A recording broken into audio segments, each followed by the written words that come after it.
வணக்கம் சகாப்தம் காணொலி நேயர்களே, இன்றிலிருந்து நாம் ஒரு புதிய கதையை கேட்க போகிறோம். கதையின் தலைப்பு முகங்கள். எழுதியவர் இந்திரா செல்வம். கதைக்குள்ள போறதுக்கு முன்னாடி ஒரு முக்கியமான விஷயங்க.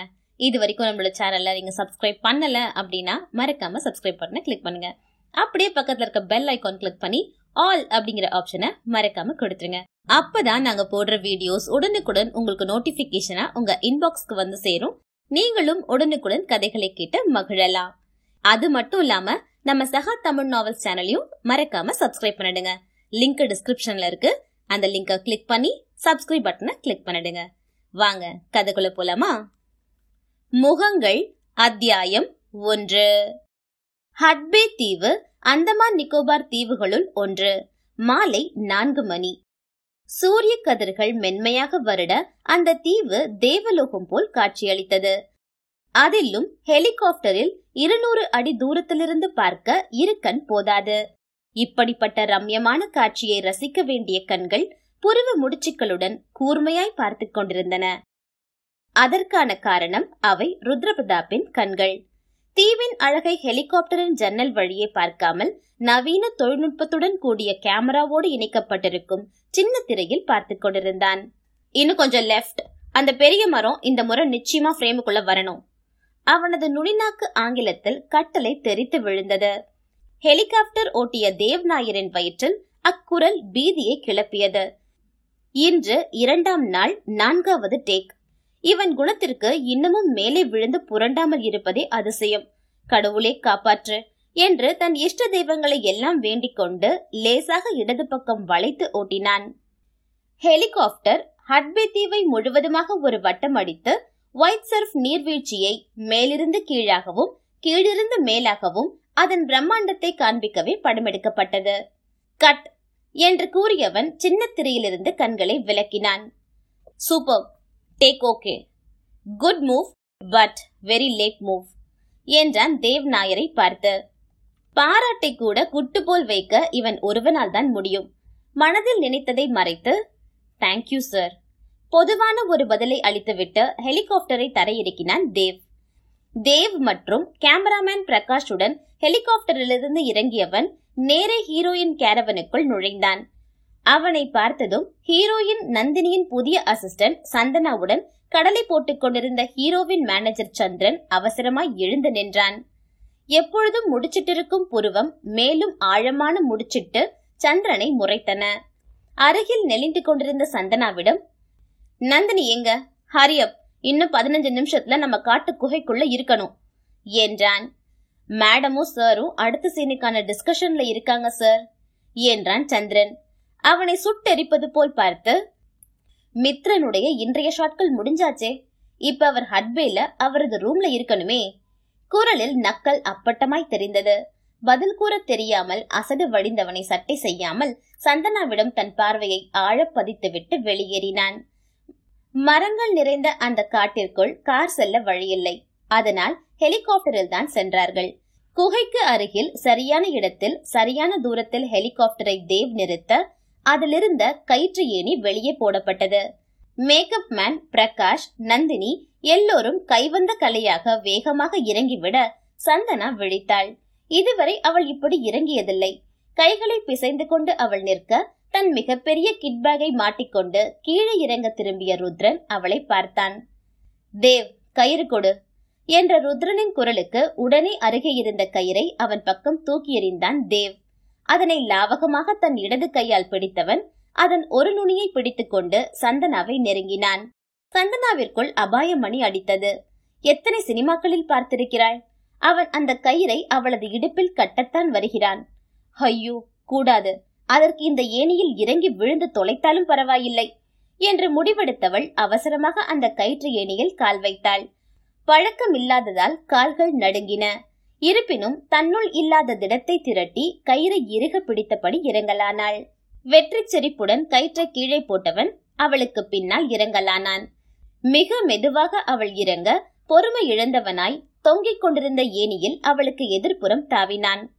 அவளது கைகளை மிதித்து விடாமல் அவளை தாண்டியவன் ஒரு நொடி நேருக்கு நேர் சந்திக்கையில், சீக்கிரம் இறங்கு, குகைக்குள்ள வெளிச்சம் வந்துட போகுது என்று சிடுசிடுத்துவிட்டு அவளை தாண்டி வேகமாக இறங்கிவிட்டான். சற்று வேகமாகவும் கவனமாகவும் இறங்கியவள் கடைசி படிக்கட்டிலிருந்து குதிக்க பயந்தாள். அவளாக குதிக்க சில நொடி காத்திருந்த ருத்ரன் அவள் குதிக்கப் போவதில்லை என்று தோன்ற அவளது இடுப்பை இறுக பிடித்து தூக்கி கீழே நிறுத்தினான். இதுதான் நடக்கிறது என்று புரிந்து துள்ளி குதித்து அவனது பிடியிலிருந்து தன்னை விடுவித்துக் கொண்டவளின் முகம் கோபத்தில் சிவந்தது. அதனை சிறிதும் சட்டை செய்யாத Rudran, "come on, Hari up, it's getting late" என்று முன்னே நடந்து வாக்கி டாக்கியில், "எல்லாரும் லேண்ட் ஆயாச்சு தேவ்" என்று தேவ் நாயருக்கு தகவல் தெரிவித்தான். பிரகாஷ், நந்தினி, சந்தனா மற்றும் மேக்கப் மேன் ரன்வீர் அவனை பின்தொடர்ந்தனர். அடுத்த 15வது நிமிடம் ருத்ர பிரதாப், பிரகாஷ், நந்தினி, சந்தனா ஆகிய 4 மட்டுமாய் குகைக்குள் இருந்தனர்.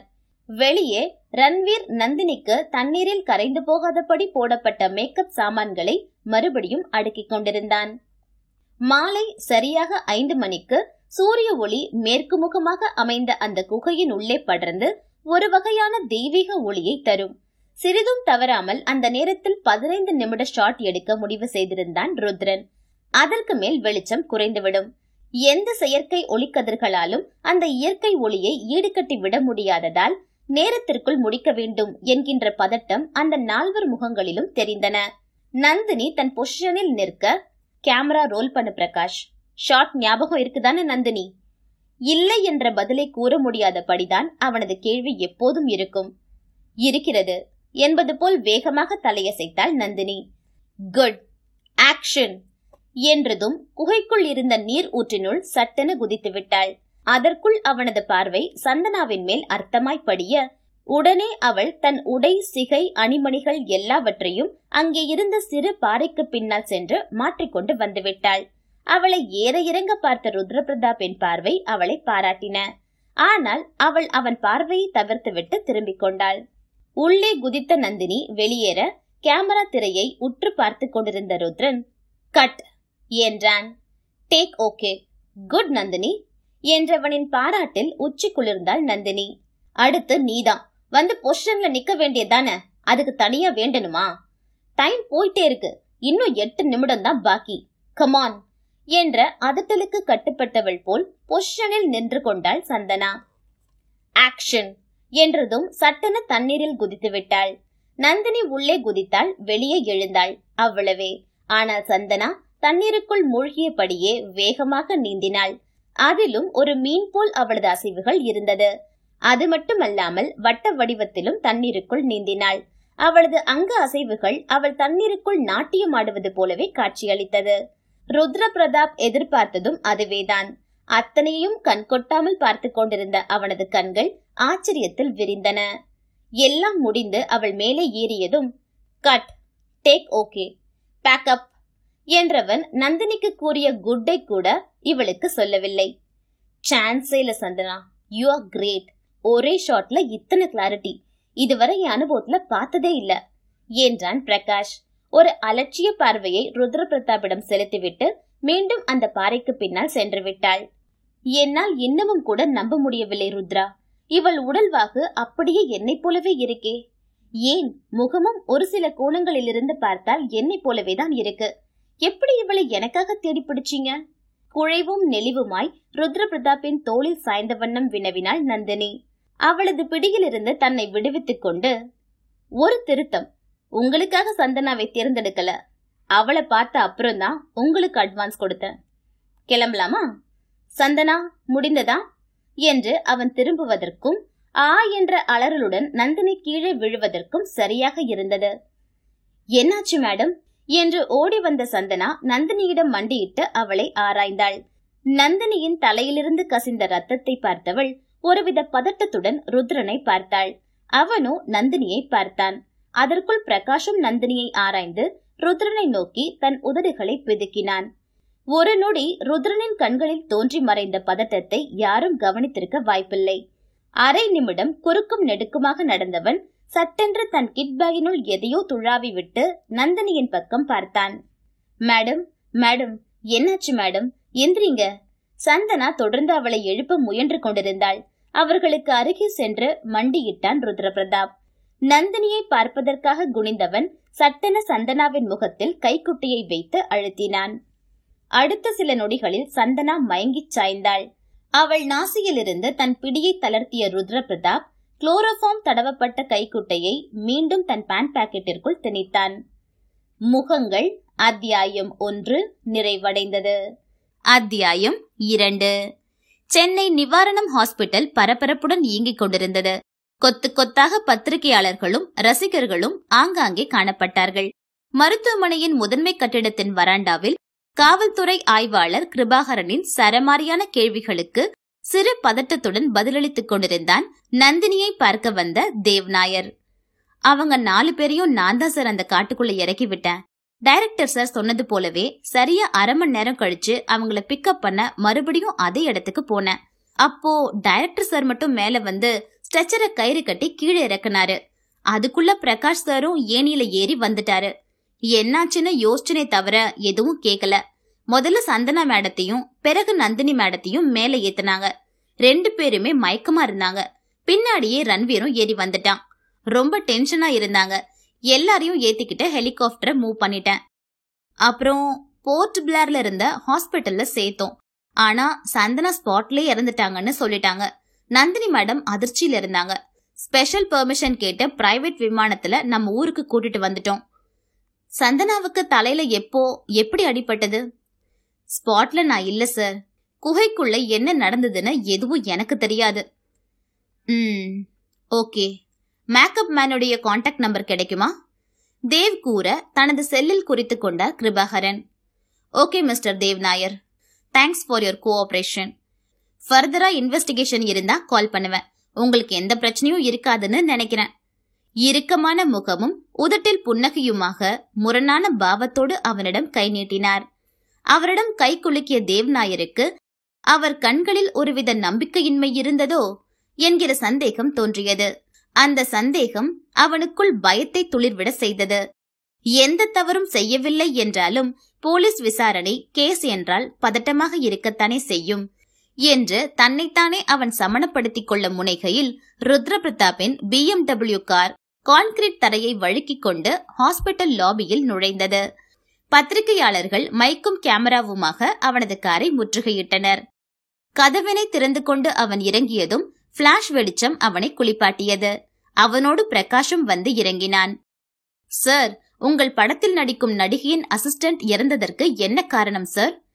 தன் உயர்தர கூலரை கழட்டியபடி, இட் வாஸ் அன் ஆக்சிடென்ட். அவங்களுக்கு ஏற்கனவே வெர்டிகோ ப்ராப்ளம் இருந்திருக்கு. ஆனா அவங்க அதை பத்தி எங்களுக்கு இன்ஃபார்ம் பண்ணல. பணத்தேவை அதிகம் இருந்ததால உண்மைய மறைச்சிருக்காங்க. நாங்க ஷூட் செய்தது பாறைகள் அதிகம் இருக்கும் லொகேஷன். அதனால நடக்கும் பொழுது வெர்டிகோ ப்ராப்ளம் தாக்க அவங்க மயங்கி கீழே விழுந்துட்டாங்க. நாங்க ஓடி போய் தூக்க முயற்சி செஞ்சோம். அப்பதான் அவங்க தலையிலிருந்து ரத்தம் கசிஞ்சத நோட் பண்ணோம். துரதிருஷ்டவசமா சந்தனா ஒரு கூரான கல்லு மேல தலை பலமா அடிபடும்படி விழுந்துட்டாங்க என்று அவன் முடிப்பதற்குள் இன்னொரு ரிப்போர்ட்டர் கேள்வியை எழுப்பினார். படப்பிடிப்பிற்கு நடிகை மட்டுமே போதுமே, ஏன் நடிகையின் அசிஸ்டன்ட்டும் உடன் வந்தார்கள்? உங்க கேள்வியிலேயே பதில் இருக்கு மிஸ்டர். ஒர்க்கிங் அவர்ஸ்ல அசிஸ்டன்ட்ஸ் பாஸ் கூடவே இருக்கிறது தான் வழக்கம். Hope you understand and please avoid silly questions like this. கண்டிப்புடன் வெளிப்பட்டது அவன் குரல். நந்தினி மேடமிற்கும் அடிபட்டதா சார்? அவரையே மருத்துவமனையில இருக்காங்க. She was shocked.